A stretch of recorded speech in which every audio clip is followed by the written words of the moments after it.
Hello and welcome to the Gooner Talk, back again with you guys for another show, for another episode of our Raw Reactions series, our Arsenal Daily Transfer Show, in which we give you guys the latest Arsenal transfer information, keep you up to date with all of the info that is out there, react to it, get your thoughts and feelings in our live chat box, and try to make sense of some of the chaos that has been going on around the Arsenal footballing world. And today is certainly a day of chaos and a little bit of tomfoolery and a little bit of cheeky reporting, I think is probably fair to say. But we're still going to cover it all. We're going to get your thoughts about the ludicrousy of plenty of it and, of course, talk about the realism, where it may have come from, and what we ultimately think about it too. I hope you're doing well. Good morning to everyone that's joined us in the chat box today. Thank you so much for tuning in and making this part of your daily routine now, every single day. This is episode 26, 25, 26.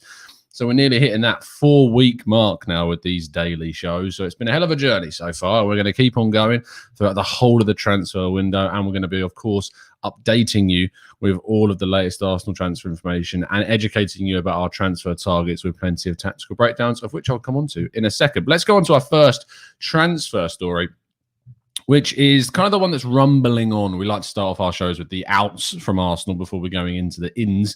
But this is certainly the one that's kind of rumbling on a little bit now, to the realms of like it's probably going to happen. I imagine this is a deal that is going to get done. For Granit Xhaka to go obviously to Roma and join Jose Mourinho. Now, interestingly, a quote surfaced yesterday, not from recently, but a quote that Mourinho has said talking about Granit Xhaka that has obviously intensified kind of the reasoning behind he wants him. This is speaking quite a while ago, I think as a pundit. He says, Granit Xhaka is the main man in the Arsenal midfield. You can't see it unless I lend you one of my eyes. Without him, Arsenal is lost. He is a leader. Remember, mistakes are made by humans, which is an interesting quote, because I think for obviously a lot of people that have spent a lot of time, including myself, defending Granit Xhaka at times, to hear that obviously is conflicting for me, because I'm not Mourinho's biggest fan. But obviously he's speaking about Granit Xhaka the way that I have spoken about Granit Xhaka for a long time, is that it's difficult to see how important he is to the Arsenal football team. And that if Roma are able to get him, I think he'll excel in Serie A. To be honest, I think he'll do exceptionally well over there. It's a league that I think is a lot slower paced than the Premier League, and it'll be able to kind of acclimatise to it. It may be when he comes to the European competition, which will be in the UEFA Conference for Roma next season, that there may be some struggles, but I think that it's certainly one that is probably going to end up happening. Whether it's done before the Euros, I think if it is going to get done, obviously we'd rather it happen before the Euros. So we know what we're doing. We know what we're working with. We can then go into the Euros and watch some extra midfielders. Maybe we can get some ideas from there and then go out and sign a replacement on top of the central midfielder that, of course, we also want to see at the club. Let's see what you guys are saying in the chat box. Marcus Brown says, good morning, Tom. I've never had a comment read out before. Do you reckon it would be easy to replace Granit Xhaka? Well, first of all, welcome, Marcus. Thank you so much for tuning in this morning. I don't think it will be easy. No, I think we're going to need at least 2 midfielders, because I think we needed one anyway. So your Basumas, etc. But if you lose Granit Xhaka, I think we need 2, because obviously we've lost Dani Ceballos. He's obviously gone back. I didn't particularly want to keep him, but we've lost him all the same. You've then got Partey, and then the next best central midfielder, if you're not really counting Joe Willock right now, is Mohamed El Neni, which is ahead of a drop-off. So we are going to need to bring 2 players in, should we leave Granit Xhaka, to fill that void and really condense that midfield with some quality that we desperately need. Louis George says, hey, Tom, would you agree we need to have 2 strong teams in our squad, as history tells us that when a few of our players get injured, we always suffer? Yeah, it kind of builds upon what I was saying, Louis. I mean, we need the depth. You need the quality. You need the strength going throughout the squad. Lucas says, I'm sad about Xhaka. I'm sad about Xhaka, but I think he's underappreciated here. Xhaka is a big link up between the defence and the midfield. Ryan G says, I'm hearing that we've made a bid for Max Aarons. Is this true? Arsenal are certainly interested, and there's discussions trying to sort this deal out. Regarding a specific bid, I've heard nothing about that. I've seen a couple of people say that a bid has been made, but I have heard nothing regards to an actual bid going on. There's a lot of kind of things going on behind the scenes with this deal, but that's all I can really say at the moment. But regarding an actual concrete bid, I've heard nothing about that. Doesn't mean it's not happened. Of course, I am not the go-to for the info in this one, but I've personally heard nothing about a bid going in for Max Aarons right now. Fingers crossed we have. I'd love us to go and sign him, but I've just not heard anything. Hilmi says 25 million at least for Xhaka. If less, he has to stay, which is completely fair enough. Jay October says the Xhaka story has made me sick. How are we selling him before El Neni and Guendouzi, and how are we selling him for less than £20 million? The fee that's going and the fee that's with him is crazy. Like, it's mental to think that someone that's so important to Arsenal's midfield, that's 28, that's got loads of experience in the Premier League, that's been one of the better players for Arsenal this season, and has got, as I've said, 2 years left on his contract, to go for less than 20 mil even in this market, even with the situation with the Italian clubs not having too much money, is just being a bit silly. And I mean, there's rumours that he's not even like a guy pushing for a move away. It's not that. It is more just the offers there, and Arsenal are open for this to happen. So there's lots to go into this one. Let's go on to our next story and talk about more ins. There's not many out stuff today. The Guendouzi stuff's the same, Torreira stuff's the same. There's nothing new that's cropped up so far. Yves Bissouma from Brighton. Again, we know the interest of Arsenal in him, but yesterday one of the Brighton chiefs spoke about the opportunity for players like Bissouma, maybe Lamptey, maybe other players in the squad to leave this summer. And he said this. He said, this is Paul Barber, who is one of the Brighton chiefs, says, we know some of our best players aren't going to be with us forever. And if the right offer comes along, and it has to be the right offer, and they want to leave, then they can go, which I think is very obviously pointed towards Yves Bissouma and him being one of those players that, should he want to go, if the right fee comes in, then they'll sell. It's not going to be a case of they're desperate to hold on to him. They know that their model at their club is, if they can make money and reinvest it and keep the cycle going, that's the type of club that Brighton are. And so therefore, it's just the model that works. So if they get the right fee, they will sell, like a lot of clubs will. So if Arsenal want him, they got to spend the money. I think it's going to cost us in a region of 30 to 35 million pounds to get Yves Bissouma in. It's annoying that he's not at the top of our list, but no one really knows who is. That's the thing right now, is that we're being told time after time after time that Yves Bissouma is not the guy at the top of our list, but we don't know who the one at the top is. And we're still trying to wait to find out whether it's a Guido Rodriguez, whether it's a Sander Berger, whether it's Ruben Neves. We don't know. Speaking of which, we do have a tactical breakdown on Ruben Neves coming out a little bit later today. So make sure you tune in for that, about 3 o'clock UK time. But this is, I don't know whether or not we would go in for Bissouma, mainly because I don't know who the priority is. I know that we're interested, but he's not the top of Arsenal's list. So we'll see what this happens. We'll see what goes on with it. But at the moment, there's absolutely no movement on it, more than we've heard so far. The only thing we've heard recently is this quote. So apologies for that, but there is no update on Bissouma and any movement on this right now. This is a daily thing, and so there are going to be a few days where, or maybe even weeks, where nothing happens regarding a player. So we'll have to wait and see. No Sleep says, when you look at the fees being banded around for Arsenal players, you can see how Arsenal are perceived by other teams. It has to change. Live Fit says, Bissouma is better than Xhaka. Yes, the price mentioned is low, but as long as that money helps us get closer to getting our targets, I am happy. So there you go. Mitchell says, the problem with TV money is clubs like Brighton can afford to command the highest fees for their players, and yet somehow Arsenal still can't. Vignesh says, hi Tom, don't you think that Xhaka showed more potential and hype in 2016 than Locatelli right now? Wow. That's a big question. I don't know. I know that Locatelli is very highly rated, but Granit Xhaka, when he was at Borussia Mönchengladbach, was a club captain at a young age. I don't think he necessarily was like talked about as like this amazing prospect, Granit Xhaka. I think he was talked about as a very decent midfielder with a lot of leadership qualities that Arsenal were interested in, and when it ended up picking over the likes of N'Golo Kante, which has proven to be a massive mistake. So I don't necessarily think that I don't necessarily agree with that point. I think that Locatelli is definitely one that's got a brighter future in the long term for sure. JD says signing Basuma and selling Xhaka to Real leaves us with only Willock and Aziz for 3 weeks during the African Cup of Nations. Hence why we definitely need to go out and sign one of our extra depth quality players that probably is not part of that AFCON team. Jez says, morning Tom, your consistency is commendable. Thanks mate. I hope Arsenal get Basuma. He'll be a perfect fit in our engine room. Loto says, Xhaka was truly class for Gladbach. I wish it had worked out here.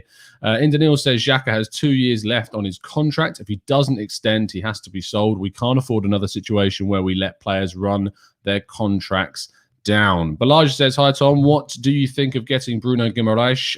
The player wishes to leave after signing and then 18 months ago. Yeah, I think he's, from the links that I've seen, he's going to Borussia, or he's linked with Borussia Dortmund. Where he ends up going is another thing. But Lyon are in a situation where they do have to sell. They do have to make some money because they didn't sell loads last summer. And they missed out on Champions League football again, despite looking very good. So they will need to sell. Aouar's price, we've heard, is dropping by the second, and maybe Guimaraes is another one. I'd love him. I think he's great. So I really wish we would go in for him, but I don't know if he would. I don't think he'd pick us over Borussia Dortmund in the Champions League right now. I think he would get minutes at Borussia Dortmund as well. It depends on the likes of Axel Witzel's fitness. It depends on Mahmoud Dahoud. But him and Jude Bellingham alongside each other is an exciting prospect from a neutral standpoint. But I'd love if we'd have gone out and got Guimaraes 100%. Aditya says, what about getting Anguissa from Fulham for some depth? It would depend on the fee, but it's not a bad shout to bring us some depth, but not as the starting choice, I don't think. Let's move on to our next crazy story, which is on Philippe Coutinho. Arsenal, of course, spent a lot of last summer being linked with this guy. We had a lot of discussions about whether or not it was worth it, whether the wages were too silly, whether the transfer fee would be a little bit crazy. He obviously didn't have the best of seasons once again. Barcelona was suffering from a lot of injuries. And a couple of links cropped up a couple of weeks ago. I didn't cover them because of the ludicrousy behind them, basically. But I'm addressing it now because you've probably seen that good old Fab has come out and told us that Arsenal are not interested, but not right now. So, you know, opening the door for this to crop up. By the way, just on my personal opinion, I don't want this transfer anywhere near Arsenal. This is not the type of player that we should be going in for. If we're going in for a player in this position, it needs to be your younger, your 23 to 25-year-old bracket of player with plenty of sell-on value, not going to cost us loads of money in wages.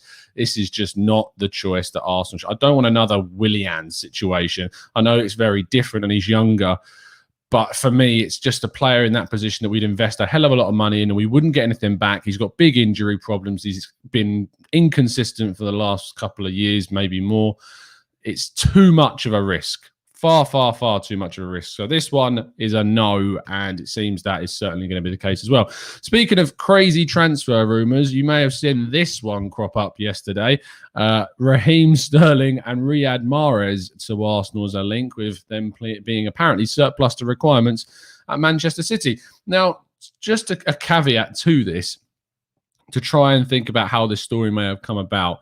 Manchester City, of course, are going to be going through after, hopefully tonight, win the Champions League, because I certainly don't want Chelsea winning it.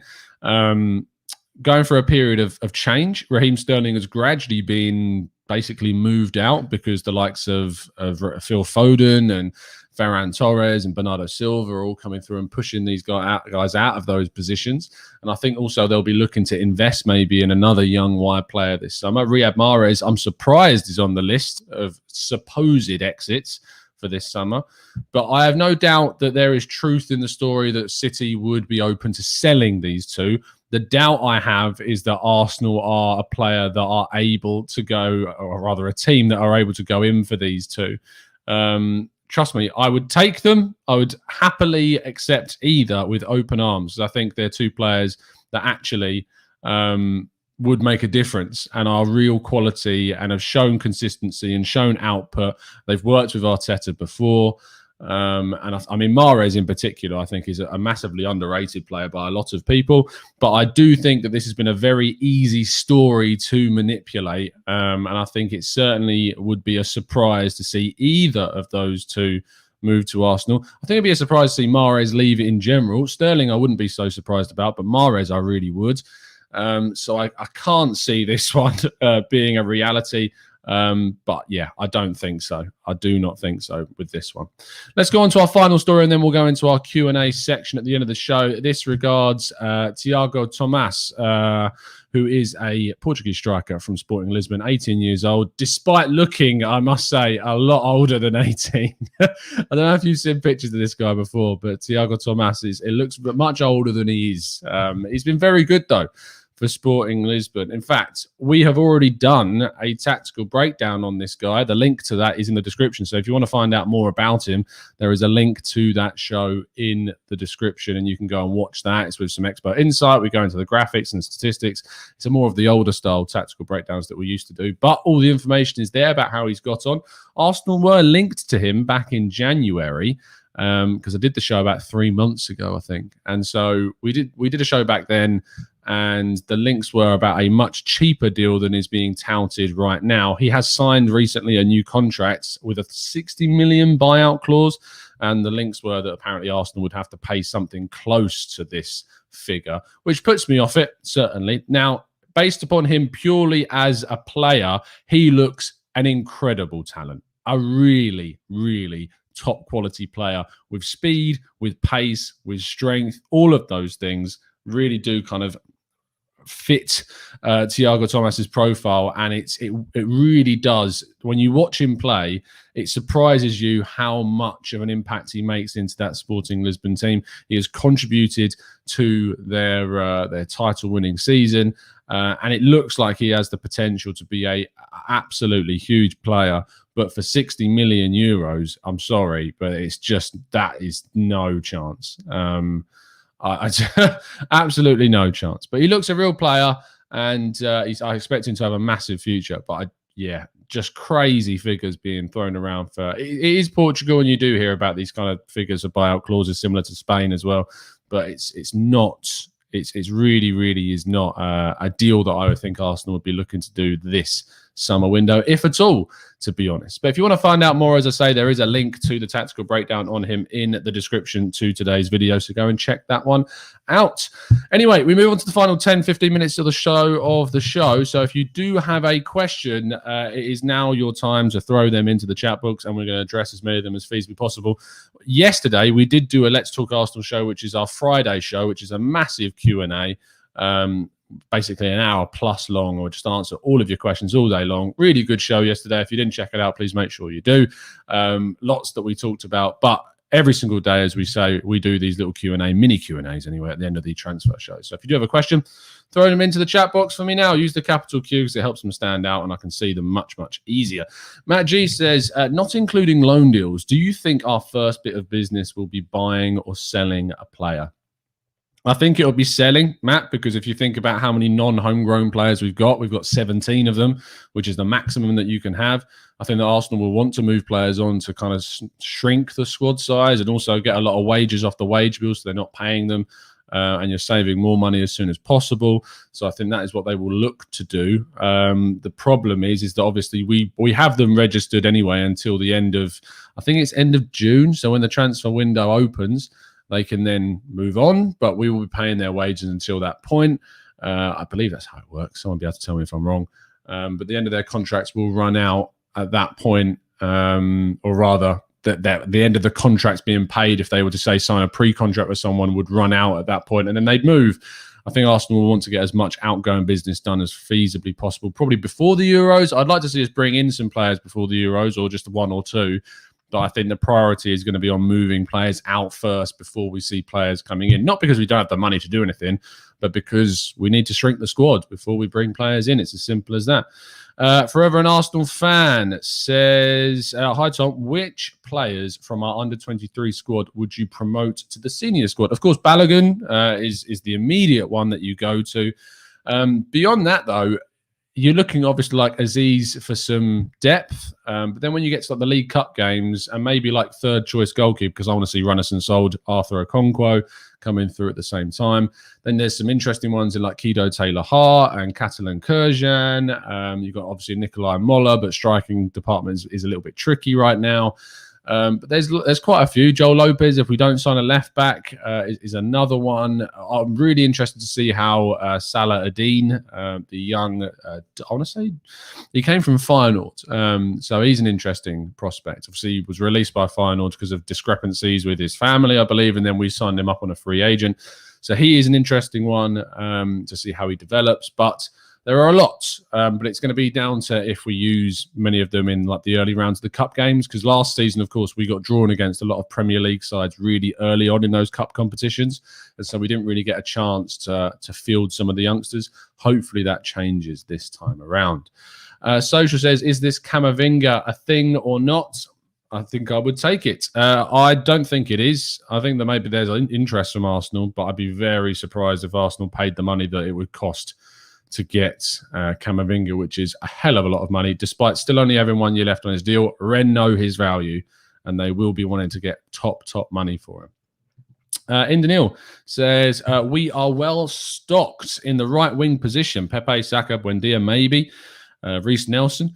Is Mahrez really required? As good as he is, I would take Raheem Sterling if we could afford it, as I feel we need a left winger. I mean, obviously, I don't expect the deal to happen, but if it was to happen, then I think of those two, I still pick Mahrez because I think you can move Saka and Pepe out to the left-hand side. Buendia can play as a 10. So I would think there would be a lot of scope to change and move players around. I also like the idea of playing a 3-4-3 with Saka at left wing-back and Pepe ahead of him. Mahrez on the other side with, you know, a signing that we make to play right wing-back. So I like the idea of that. And I think that there is more potential with Mahrez in the team than Sterling for me. But, you know, can be wrong, and I don't think either of them will happen. Absolutely no chance. Josh says, what position does Tomas play? He's a striker, but can play kind of skewed to the right-hand sides. So he's like a wide forward and can also play centre forward. He's very tall and he's got a lot of ability. But as I say, watch the tactical breakdown on him and you'll find out loads more information. Peter Jambo says, Tom, would agree that some media outlets are trying to influence Arsenal players' value. I'm not so sure that's the case. I think that most transfer dealings go on behind the scenes on WhatsApp. It's happening at 1,000,000 miles an hour. Texts are going back and forth between agents, between players, between presidents, between coaches, between technical directors, sporting directors, head of football operations. So much of transfer business is done via WhatsApp these days. And I think that by the time the media actually get a sniff of a story, it's already moved on 2 stages. So we usually get fed things quite late. It's only when you hear things directly from an agent within like hours of a change that you get the big breaking stories, usually at the end of the transfer window. That's why you see like at the deadline day, loads of reports coming out because people are getting the news out as feasibly as quick as possible so people can know about this sort of thing. Manu says, I really hope all these young lads get good loans. Tyrese John Jules did well, and I want to see him do that again, including Matt Smith. Yes, definitely.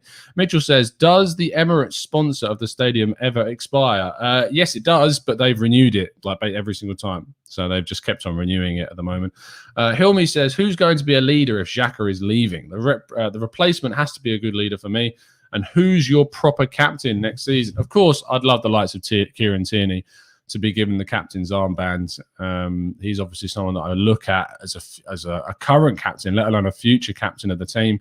I hope that you can look on players like Gabriel as maybe future captains in the side as well. Thomas Partey as a possible one too. They are vocal characters, but they need to be more acclimatized to the team. We do need to go out and sign some more leaders, and that's why I think Premier League quality players that have been playing in England are a real must for Arsenal. Aditya says, what are your thoughts on Daniel Ballard and Mark McGuinness? Ballard made his senior it's gone weird on my screen there. Ballard made his senior national team squad for Northern Ireland, I believe. And will they go out on loan in the Championship? I hope they go out on loan in the Championship next season. That's kind of the next step. I think give them a contract extension, get them out on loan again, because they could have a really, really big future. Dilip says, if we bring a new striker and a cam, I think it will affect the growth of Martinelli. Let Martinelli be our second striker and sell Lacazette. What are your thoughts? I think Martinelli's future is not as a striker. I think Martinelli's future is very much as a wide forwards that can chip in with goals, that can run into the box, cutting on his right foot, take shots, create things with crosses that he's shown to do. I don't think his future is as a striker. I really don't. I might be wrong, have been before, but I see him as very much as a wide forward rather than as a striker for me. So I don't think Lacazette's the type that you sell. And anyway, I'm not selling Lacazette right now. I think striker is something that's far down my list of priorities for this season. I'll be looking at your attacking midfield, your defensive midfield, your right back, those areas way before striker. Mini Boss says, do you think that Eddie deserves a loan like Willock? No, Eddie can go. Eddie can go, and let's leave the route open for Balogun to come in. Adam says, Tom, Fabrizio said that we are not interested in Coutinho, which is a sign of Arteta and Edu learning from their mistakes. Fingers crossed it is, mate. Fingers crossed for sure. Dano says, that's why buying early allows players to sell and get to know systems, find homes, etc., etc. Yes, but at the same time, we still need to move players on firstly, save money, shrink the squads, bring players in. Jobs are good. No Sleep says, is Patson Daka really available for 17 million? Yeah, probably. Red Bull Salzburg don't sell for huge amounts. Zoboslai, who left for around 20 million quid, that was their record sell. So it's 100% feasible that you might even give for less than that. They don't sell for a lot of money because they're unproven. They're only proven in that league, and it's hard to get a kind of a judgment on that. So, yeah, he probably would be available for that, around that figure. Christian says, do you think we'll over or under 100 net spend this summer? Net spend, probably under. Overall spend, I would imagine over is what I would say. Aditya says, no more centre-back and promote from within. I disagree. I think we should go out and sign a centre-back personally. I think we need to sign a really, really top-class centre-back that is just a lot more mobile, is maybe experienced, maybe gives us that, what we lost in David Luiz going. Matthew De Souza says, without European football, Balogun and Eddie need a loan. They need the games. I think that Balogun is going to get games even if he stays here. Eddie isn't, so I think Eddie needs to go. Sell him, don't loan him. He's got a year left on his contract, so no point loaning him because he would just come back and not be worth anything. So sell him now and get him out as feasibly possible. Emmanuel says, is there a maximum to the number of players we can bring in? Because ideally I'd like 3 central midfielders, a left back and a right back, and a backup goalkeeper. Of course not. There's never a limit, but there's a limit to how many players you can register. You can register 17 non-homegrown players, and you then you have a 25-man squad. So the rest of them have to be registered of over 21 or under 21s, I believe. But at that point, it's, only 17 non-homegrown, and then you've got 8 more slots, which you fill with your homegrown players or your under 21s. So that's what you do with those. Check Perk says, I will be depressed if we don't get 10 bodies off the books. Sorry to be so crass. I think that it will be close to that. How many people do leave? We'll count them up as they go through. And yeah, I imagine it'll be close to that figure, to be honest. I'd be surprised if we didn't get rid of that many. And I mean, from the whole squad, there's a lot that I would get rid of. So Xhaka, Guendouzi, Torreira, and Nketiah, Nelson, Ainsley Maitland-Niles, maybe even Chambers, Cedric, one of those two, Runnison, Willian. We've already seen David Luiz go. So yeah, there's loads, absolutely loads that can still go. Anyway, let's finish things off there. Thank you ever so much, guys, for tuning in today. Absolute pleasure as always. I will see you a little bit later on today for a tactical breakdown on Ruben Neves from Wolves. You can check out our tactical breakdown on Thiago Tomas, which is in the description below, and you can listen to our Q&A session from yesterday, which is a fantastic hour and 20-minute, a whole 80-minute long show for you guys to check out. So make sure you do. I will see you again a little bit later on today, and as always, up Arsenal.